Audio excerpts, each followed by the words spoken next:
Hey guys, Craig at 814 UTV Suspension. Just wanted to do a quick video on the Trail Series shock installation process. So the first thing you have to do, these extended length shocks, for us to be able to ship them, normally this shock bumper is the whole way at the top of the shaft right here. We have to compress that shock fully to get it in the box to ship to you. So this one's already been done, but basically what we want to do when that rubber bumper's up top, we want to take a little bit of WD-40 or something similar, just get a little bit on the shaft, you know, to make the shaft slick, because these are on there super tight and they can be really hard to slide down the shaft. But what you want to do, there's two knobs on this shock. The knob on the left is the compression knob. Knob on the right is rebound. There's a C and an R on it, minus and plus. The minus is on the counterclockwise side. That's full soft. The plus side is stiff. So basically these knobs are going to come from the factory most of the time turned full counterclockwise, which is the soft side.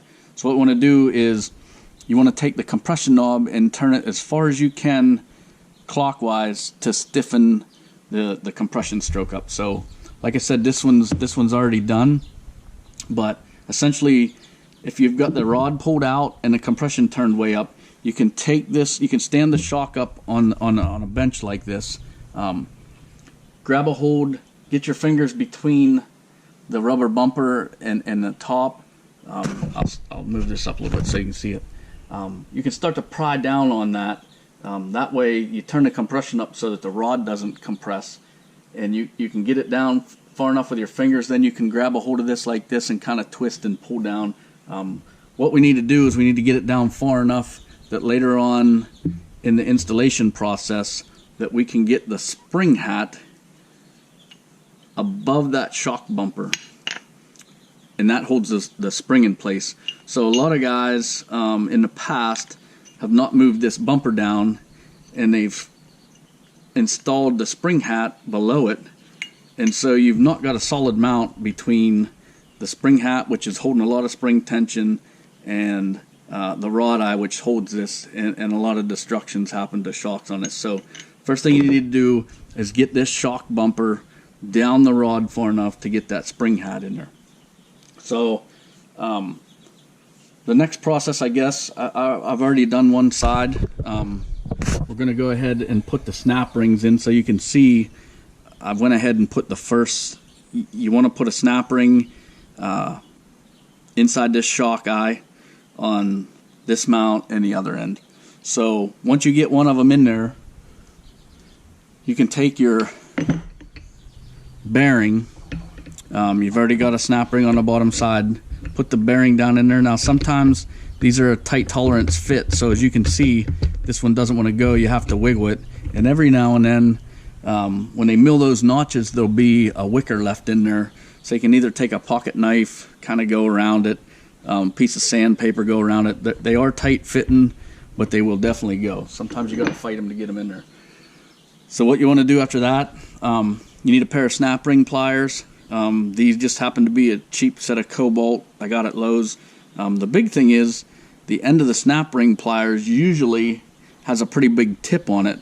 So what I did with these ones, I put them on a grinder, basically ground them down like a pencil point because of the holes being so small in the snap ring. So you want to go ahead and get the pliers on the snap ring. Just set it down there, squeeze them together. Pull the snap ring pliers. Now here's an important part. I just put that snap ring in there and it's not seated in the grooves that are milled in there. So I take a screwdriver and push down. You can hear it snap the whole way around it.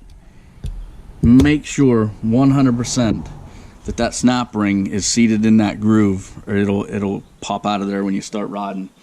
So so there's some other components. So what we have here, we've got, this is the lock nut, what I call the lock nut, and you can see on one side there's a raised ridge right here. The other side there's no raised ridge. So take the lock nut first with the ridge up put it over the shock, spin it down. Spin it the whole way down for the installation process, the whole way down.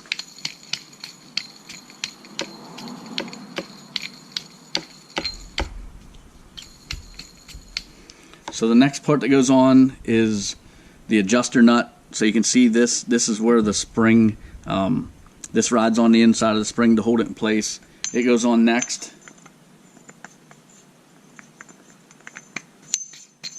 Thread it the whole way down. You want to have the lock nut and the adjuster nut threaded down the shock for the installation process. So it'll save you some time now, just do it.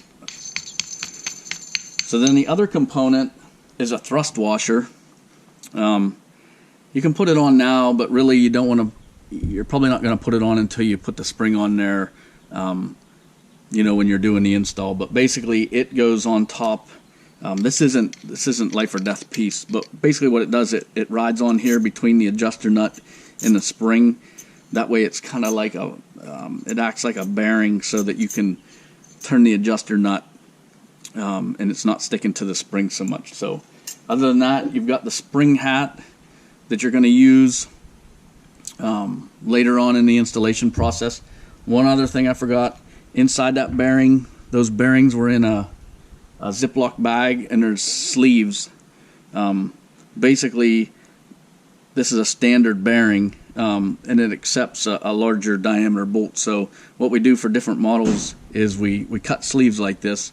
So what this does, this one happens to be a 10 millimeter. I believe that a 10 millimeter bolt fits in there. But so you just put that inside the bearing, and that necks that down to accept the correct bolt that you're using. So